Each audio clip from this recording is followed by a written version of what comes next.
ልንገርሽ አይደል እውነት የወለድሻት ልጅ ብትሆን ኖሮ እንደ ቆሻሻ ጥለሻት አትመጭም ነበር። ማርዳ ብትሆን ትቷት አትመጣም። አይደለም ማርዳ ንጹህ ብትሆን እንኳን ትቷት አትመጣም በማለት ዲናን እየወቀሳት ይገኛል። ዲናም እንዴት ነው እንደዚህ የምትናገረኝ እያለች እየተናደደች ትገኛለች። ንጹም ለማርዳ ስትነግራት እጅግ በጣም እየፈራች ይቅርታ እየጠየቀች ብትነግራትም ማርዳም እንግዲህ ነገሩን አምና ተቀብላለች።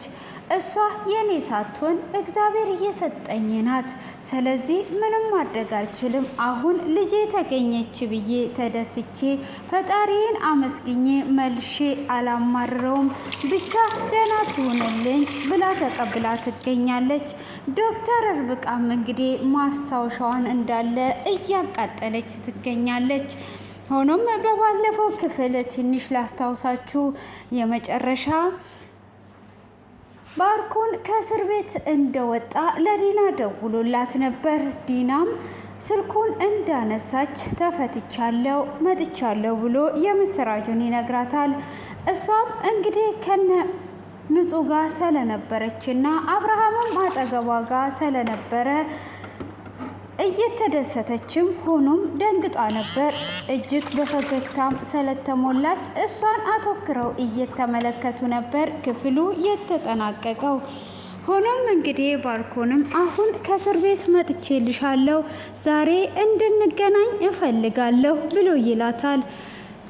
እሷም እንግዲህ እዛ ጋር የመፈታቱ ደስ ብሏትም ሳለ አብርሃም እንዳይነቃባት እሺ ብላ ስትልም እንዴ ምንድነው እሱ ብሎ ሲላትም ማውራት ያቅታትና አንቺ ደግሞ ሰውን አትረጅም እንዴ በማለትም ትናገራለች። ልክ እንደ ሴቶና ስታወራውም አሁን ወንድሜ ተፈቷል ብለሽ እንደለመድሹ ነይ ብሎ ሲላት እጅግ ትናደድና አንቺ ደግሞ የማትረጅነሽ በማለት ስልኩን ትጠረቀምበታለች።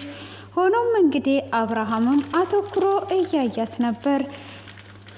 ንጹም አተኩራ ካየቻት በኋላ አብርሃምም ንጹን ተነሽና እዚህ ጋር ተቀመጪ ከቅዝቃዜው በማለት ሲላትም እሷም ልትቀመጥ ካሰበች በኋላ ከእንደገና ዲና እንግዲህ እዛ ጋር ቁጭ ብላ እሷም ወዲና ወዲህ እያሰበች ነበር። ሆኖም እየሳቀችም እያዘነችም ነበር። እዚህ ጋር ያስደሰታት ነገር ባርኮን ከእስር ቤት መፈታቱ ብቻዬን አይደለውም በቃ እያለች እየተደሰተች ትገኛለች። እሷ ያደረገችው ተንኮል ስለሆነ የማስመሰሏን ጥግ እየሄደችበትም ቢሆን እዚህ ጋር ምንም የምታዝንበት ነገር ስለሌለ የማስመሰል ትወናዋም ስለሆነ እንግዲህ ምንም ነገር አልመሰላትም። ሆኖም እንግዲህ አብርሃምን ለማሳመን እያስመሰለች ብትገኝም ንጹም እኔ ስራ አለኝ ወደ ውስጥ መግባት አለብኝ ብላ አብርሃምን ትተወውና ወደ ውስጥ ትገባለች። ወደ ውስጥ ስትገባ ዶክተር ርብቃ እጅግ እያለቀሰች ነበረ። ዶክተር ርብቃ እንግዲህ የባንክ አካውንቱን ይልኝ ያለችውን ሰው ካየም በኋላ እሱንም እያስታወሰች እያለቀሰች ነበረ። ሆኖም እንግዲህ አብረው ፎቶ የተነሱትን ማስታወሻዎች እያነሳች እያየች እና እዛ ጋር ደግሞ ብሩ 500 ብር ብቻ እንደቀረ የነገራትን ሆኖም ኤፍሬምም ያላትን ነገር እዛው እያሰበች እያለቀሰች ነበረ። ሆኖም እንግዲህ ያንን በምታስታውስበትም ካን ወዲህ ማልቀስ የለብኝም እንደውም ቆንጆ አደረገ እስከ መጨረሻው ድረስ እንድጠላው ነው ያደረገው በማለትም ያንን ፎቶዎቹን በመሰብሰብ ክብሪት ትጭርበታለች። ያንንም እያነደደች ነበረ። ሆኖም ንጹህ ወደ እሷ ትቀርብና ምን ሆነሻል ብላ ትጠይቃታለች። እሷም እንግዲህ የተፈጠረውን ብትነግራትም ፎቶውን እያቃጠለች በነበረችበት ሰዓት ጭሱም ላንቺ ጥሩ አይደለም፣ ይሄ እሳቱን ማጥፋት አለብን፣ ቤቱም ይቃጠላል ብላ ትላታለች። እሷም እንግዲህ እንዲለቅላት ነበር ፎቶዎቹን እያቃጠለች የነበረችው። እስከ መጨረሻ ከህይወቷ ውስጥ እንዲወጣ እያደረገች የነበረችው። ሆኖም እንግዲህ ንጹም ታባብላትና እንደዚህ ስላደረግሽ የሚለወጥ ነገር የለም በማለትም እንግዲህ እንደምንም ካጠነከረቻት በኋላ ወደ ውስጥ ልታስገባት ትላለች። ሆኖም እንግዲህ ዲናም እዛው ከአብርሃም ጋር ተቀምጣለች። ማርዳም አሁን ስልኳን እያየች ልጄ አሁን ትደውልልኛለች፣ ልጄ መጥቷልኛለች እያለች እንግዲህ ስልኳን በጉጉት የንጹን ስልክ እየጠበቀች ነበር። ወይ አሁን ትደውልልኝ ይሆን? አይ አሁን ግርግር ላይ ስለሆኑ ትንሽ ልጠብቃት፣ አላጨናንቃትም። አይ ልደውል፣ እንዴት ልሁን? ትንሽ ጠብቂያት፣ ካልሆነ ራሴ ደውላለሁ፣ ምንም ማድረግ አልችልም እያለችም እንግዲህ ልትደውል ደግሞ ስልኳን ስታነሳ ምናልባት እንግዲህ ግርግር ስለሆነ እነሱ ወከባ ላይ ስለሆኑ ነው፣ እስክትደውልልኝ ተረጋግቼ ልጠብቅ እያለች እንግዲህ ከራሷ ጋር እየተመካከረ ትገኛለች። ሆኖም ንጹህ እንግዲህ ዶክተር እርብቃን ወደ ቤት ይዟት ልትመጣ ስትል ፎቶውን ከሚያቃጥሉበት ወደ ውስጥ ልታስገባት ይዟት እየመጣች ሳለም ማርዳ ሳያስችላት ሲቀር ትደውልላታለች። ማርዳ በምትደውልላትም ሰዓት ንጹም በዚህን ሰዓት ስልኩን ለማንሳት ምንም ፈቃደኛ አልነበረችም። ምን እላታለሁ? መጀመሪያ ልጅሽ ተገኝቷለች ብዬ አሁን ደግሞ ልጅሽ አልተገኘችም ስላት ማርዳ ምን ሊሰማት ይችላል? ስለዚህ ማንሳት የለብኝም ብላ ትላለች። ሆኖም እንግዲህ እሷም ስልኩን ሳታነሳ ለተወሰነ ሰዓትም ብትቆይ ደግማ ስትደውልባት ስልኩን ታነሳዋለች። ስልኩንም ካነሳችላት በኋላ ምነው ለምን አልደወልሽልኝም? ቸኮልኩኝ አይደለ? አላስችል ብሎኝ እኮ ነው። ፎቶዋን አይቼ እንደሰከረ ሰው ስደሰት ነበረ።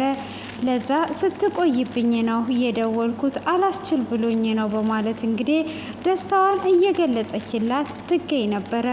ሆኖም እንግዲህ እንደተደሰተች እየነገረቻት እያለ ንጹም እንግዲህ እጅግ በጣም እያዘነች ነበር። ሆኖም እሷም ያዘነችበት አሁን ላይ ሳቤላ ወደ ቤት አልተመለሰችም። እሷ ግን ወደ ቤት የተመለሰች መስሏት ፎቶዋን እያየች አምላኳንም እያመሰገነች ቆይታ ስላደረገች ለንጹህ ያንን እየነገረቻት ነበር።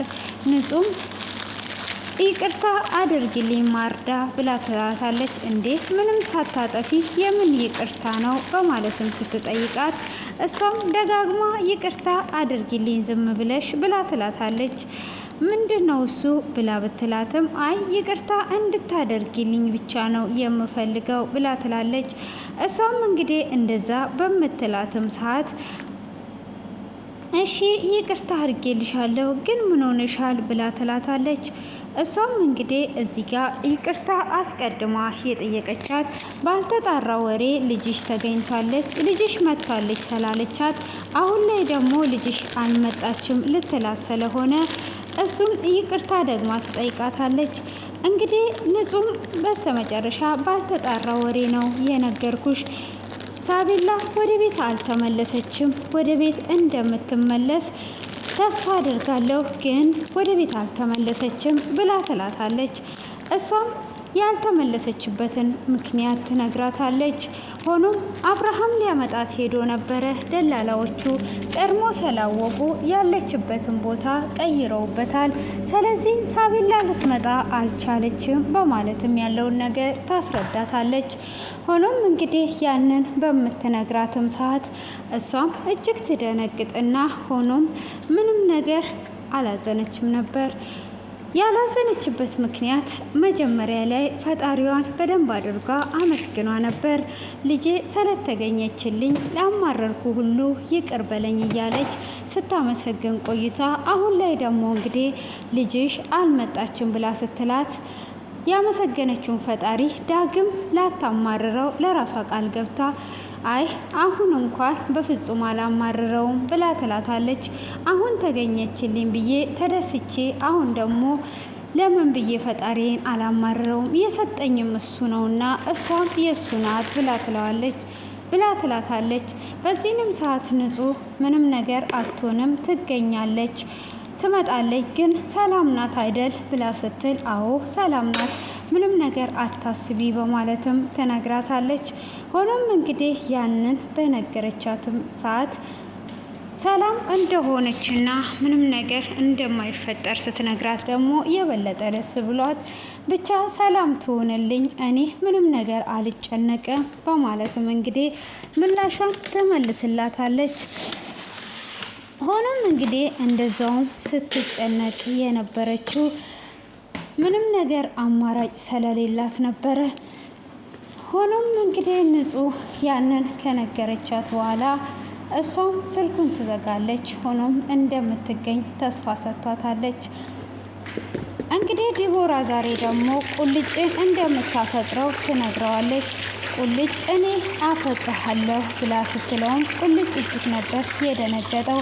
ቁልጭም እንግዲህ በባለፈው ክፍል ላይ ንጹህን እንዴት መታቻት በማለትም እጅግ በመናደድና ስሜታዊ በመሆን ወደ ዲቦራ ሄዶ ነበር።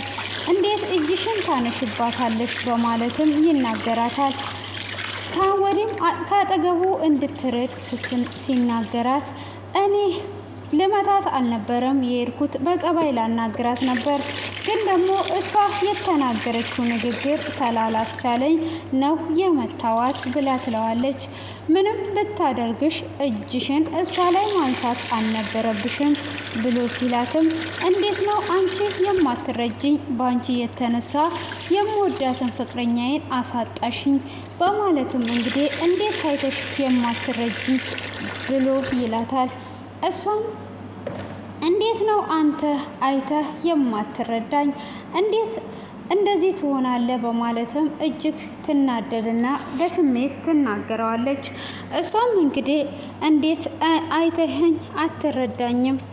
አንቺም እሷም እንደዛ ትለኛለህ በማለትም ስትለው አንተ አብሮ አደጌ ነበር፣ እኔ አፈቅርሃለሁ፣ ፍቅሬን ላሳይ ብዙ ጊዜ ሞክሬያለሁ፣ ግን አንተ ልትረዳኝ አልፈለክም። አሁን ላይ ደግሞ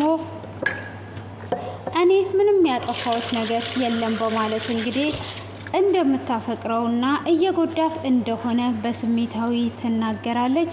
ከተናገረችም እዛው በቆመበት እንግዲህ ትታው ትሄዳለች ማለት ነው። ቁልጭም እያሰበ ያንን ነገር በስሜታዊ ሆኖ ወደ ቤቱ እየሄደ እያለ ጓደኛው መንገድ ላይ ቁጭ ብሎ ነበር። ላሜ ብሎ ሲጠራው ዝም ይለዋል። እንዴ ዛሬ ደግሞ ላሜ እያየኝ ነው እንዴ ዝም የሚለው? እንዴት ነው እንደዚህ ያለው ብሎ ተከትሎት ይሄድና አሁንም ይጠራዋል። ምንድነው የምትፈልገውን ነገር በግልጽ አትናገርም ወይ ብሎ እሱንም ሲቆጣው እንዴ የዛሬው ደግሞ ቁጣ አለው እንዴ በማለትም ሲል አሁን የምትናገረውን ነገር ተናገርና ዞር እንድትልልኝ እፈልጋለሁ ብሎ ይለዋል። እንግዲህ ጓደኛው የሱ መቀየር እንዴት ነው እሱ እያለ እንዴ ጉሬ ዛሬ ምን ሆነሃል ብሎ ይለዋል። ምን ሆንኩኝ በማለትም እሱም እንግዲህ ዲቦራ የተናገረችውን ንግግር እያሰበ ይገኛል። ሆኖም እንግዲህ አብርሃም አሁን ላይ ራሱን እየወቀሰ ይገኛል። እሱም በመጠጥ ሱስ ውስጥ ገብቶ እኔ የማረባ አባት ነኝ፣ እንዴት አንድ ልጅ መጠበቅ ያቅተኛል?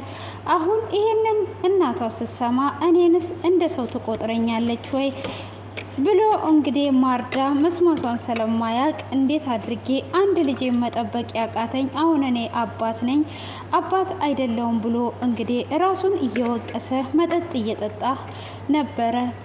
ሆኖም እንግዲህ ዲና በዛኑ ሰዓት ትመጣና አባቴ ምን እያደረክ ነው ብላ ትለዋለች። እሱም የማይረባ አባት እንደሆነና ልጁን መጠበቅ የማይችል እንደሆነ ሲነግራትም አባቴ በፍጹም እንደዛ ማለት የለብህም፣ አንተ ምንም ያጠፋኸው ነገር የለም ብላ ትለዋለች። እሱም አንተ ምንም ያጠፋኸው ነገር የለም ብላ ስትለውም እንዴ ልጄን መጠበቅ አቅቶኛል፣ ካዲያ ራስህን እንደዚህ አትውቀስ ብላ ትለዋለች። ካዲያ ማንን ልውቀስ? አንቺን ልውቀስሽ? ማንን እንድወቅስ ነው የፈለግሽው? ማንን ልውቀስ ብሎ ይላታል። እሱም እንግዲህ ማንን ልውቀስ በማለትም ሲጠይቃት እሷም አሁን ላይ እንደምትመጣና ማንንም እንደማይወቅስ ትነግረዋለች። ሆኖም ካዲያ አንቺ ለምን ጥለሻት በአውላላ ሜዳ መጣሽ ብዬ እንድወቅስሽ ፈልገሽ ነው? እውነት ልጅሽ ብትሆን ኖሮ የወለድሻት የራስሽ ልጅ ብትሆን ጥለሻት አትመጪም ብሎ ይላታል። እውነቱን ልንገርሽ አይደል ብሎ ይላታል። እሱም ማርዳ ብትሆን ኖሮ በፍጹም ልጇን ጥላ አትመጣም ነበረ። እንኳን ማርዳንተይና ንጹህ ብትሆን ኖሮ ልጇን ጥላ አትመጣም ብሎ ሳቤላን ትታ አትመጣም ይላታል። በዚህንም ሰዓት እንግዲህ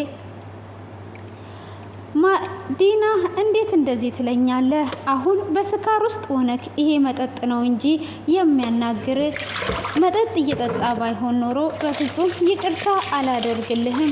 እንዴት ነው እንደዚህ የምትናገረኝ? በፍጹም እንደዚህ መናገር የለብህም ብላ ትለዋለች። እሱም እንግዲህ እንዴት ነው የማልናገረው? ልጅሽ ብትሆን ትተሻት እንደማትመጪ አውቃለሁ። እንዴት ትተሻት ትመጫለሽ? በማለትም እንግዲህ ይናገራታል። እሷም ያደረገችው ያገተችውም እሷ ስለሆነች እንዴት እንደዚህ ትናገራለህ? እኔ ስላልወለድኳት ነው ወይ አንተ እንደዚህ የምትናገረኝ? ብላ ትላለች። መጠጡንም እየጠጣ እንግዲህ በጣም ስሜታዊ ሆኖ ይገኛል። ሆኖም መጠጡን እየከለከለችው በፍጹም መጠጣት የለብህም፣ ራስህን እንደዚህ ጎርተህ ልጅህን ልትመልስ አትችልም ብላ ትለዋለች። ሳቤላም እንግዲህ ከአጋቹ ጋራ እያወሩ አጋቹም የመቀየሪያ ልብስና ምግብ ይዞላት ይመጣል። ልክ ለልጄ እንደምገዛው አይነት ልብስ ነው የገዛውልሽ፣ ለኪው ይሆንሻል ብዬ አስባለሁ፣ ምግብም ይዤልሽ መጥቻለሁ ብሎ ይላታል። እሷም እንደዛ በሚላት ሰዓት አይ እሺ ብላ ደስ ብላት ልብሱን ከወሰደች በኋላ ልብሱ ያምራል ብላ ትለዋለች። ለልጅ እንዲህ ነው የምትገዛላት ብላ ስትለውም አዎ ይላታል። ከዛ ምግቡንም ይሰጣትና ምግቡን ቢ ብሎ ሲላትም እሺ በማለት ምግቡን ልትመገብ ስትል አሁን አብረኸኝ ካልበላ እኔ አልበላ ብላ ትለዋለች። እሱም እንደዛ በምትለው ሰዓት እንዴ ለምንድን ነው የማትበዩ ትበያለሽ ብሎ ይላታል። እሷም በፍጹም ይሄንን አልበላም አንተ ከኔ ጋር የማትበላ ከሆነ ብላ ስትለውም አባትሽን እንደዚህ እያስፈራራሹ ነው ወይ የምታስበዩ ብሎ ሲላትም አባቴን ማስፈራራት አይጠበቅብኝም፣ አባቴን ሳላስፈራራው ይበላል ብላ ትለዋለች። እኔ አድርግልኝ ያልኩትን ሁሉ ያደርግልኛል በማለትም ስትመልስለት እሱም እንግዲህ ለመብላት ፈቃደኛ ከሷ ጋር ይሆናል። እሱም ሊያጉርሳት እያለ አለቃ ግን ማን ነው ብላ ስትጠይቅ ምንም አይነት ጥያቄ አትጠይቂኝ ብሎ ይላታል። እሱም ምንም አይነት ጥያቄ አትጠይቂኝ ከዚህ ብታስወጣኝ አሁን ፋይናል ፈተና አለብኝ ብላ ስትልም እሱን ማድረግ አልችልም ብሎ ይላታል። አለቃው ማን እንደሆነ ስትጠይቀው ሊነግራት ፈቃደኛ አይደለም። አንተ በአባቴ ቦታ ብትሆን ምን ታደርጋለህ እያለችውም እየጠየቀችው ነው። እሱም እንግዲህ ምንም ነገር ማድረግ ስለማይችል ሊፈታት አልቻለም። ሆኖ ግን እየተንከባከባት ነበር። ዲና እንግዲህ በባለፈው ክፍል ላይ የሚቀየር ልብስ አምጪላት ብሎ ሲላት በፍጹም እንዳትቀይርላት እንደዛው እንድትቀመጥ ነበር የፈለገችው። ሆኖም እንግዲህ እሱ ግን ልብስም ገዝቶ አምጥቶ ምግብም አምጥቶላት እየተንከባከባት ይገኛል። ሆኖም አብርሃም እንግዲህ ሰክሮ ወደ ፎቅ ትወስደዋለች። ከወሰደችም አልጋ ላይ እያስተኛችው እያለ እንግዲህ ወደ አልጋ ካወጣችውም በኋላ አሁን ላይ ባርኮን ይደውላል። ባርኮንም ይደውልላትና ከደወለላትም በኋላ ሄሎ የኔ ፍቅር ለማለት እንግዲህ ስላልቻለች ቶሎ ብላ አብርሃምን እዛው ትተወውና ልታስተኛ ያለችውን ትታው አሁን ነገ እንነጋገራለን በማለት ጥላው እየሮጠች ወደ ታይ ወረድ ብላ ደረጃው ላይ ስትደርስ የኔ ፍቅር መጣ ብላ ትለዋለች። እሱም አዎ ማውራት እኮ ስላልቻልኩኝ ነው ቅድም በማለት እየነገረችው መጣው የኔ ፍቅር እያለችውም ሳለ እሱም ወደ ደጅ እንደመጣ ይነግራታል። እሷም እንግዲህ በደስታ ልትቀበለው እየወጣች ትገኛለች። ሆኖም እንግዲህ በመጀመሪያ ላይ ወንድሜ ተፈቷል በይናኔ ብሎ ሲላት እንደ ሴት አውርታው ብትዘጋም አሁን ላይ እንግዲህ አብርሃምን እዛው በሰከረበት አልጋ ላይ እንኳን መውጣት ባልቻለበት እዛው ዘርግታው እንግዲህ ትታው ወደ ባርኮን እየሄደች ነበረ። ሆኖም እንግዲህ ዶክተር ርብቃ በጣም እጅግ እየተጎዳች ትገኛለች። እያለቀሰችና ራሷን እየጎዳች እየተጸጸተች በአሁኑ ላይ ያለችው በጣም ልቧ ተሰብሮ ነው የሚገኘው። እንግዲህ ኤፍሬም ያደረጋት ነገር እጅግ ቀላል የሚባል ነገር ሳይሆን ከባድ ነገር ነው። በዛ እንግዲህ ፎቶዎቹንም ካቃጠለች በኋላ ራሷን እየወቀሰች እያለቀሰች ትገኛለች። ሆኖም የተጠናቀቀበት ክፍል ዲና እንግዲህ ባርኮንን ልታገኝ እየሮጠች እየወረደች ነው። ብቻ አብርሃም ሳይሰክር እንደዛ ሆኖ ከሆነ አሁን ላይ እንግዲህ የሳቤላ ነገር ቢሆንም እንደሚያገኛት ተስፋ እናደርጋለን ማለት ነው። ዛሬ ላይ እንግዲህ ያዘጋጀውላችሁ ይሄንን ይመስላል። ውድ ፋሚሊዎቼ ላይክ እና ሰብስክራይብ አድርጉ። መልካም ቆይታ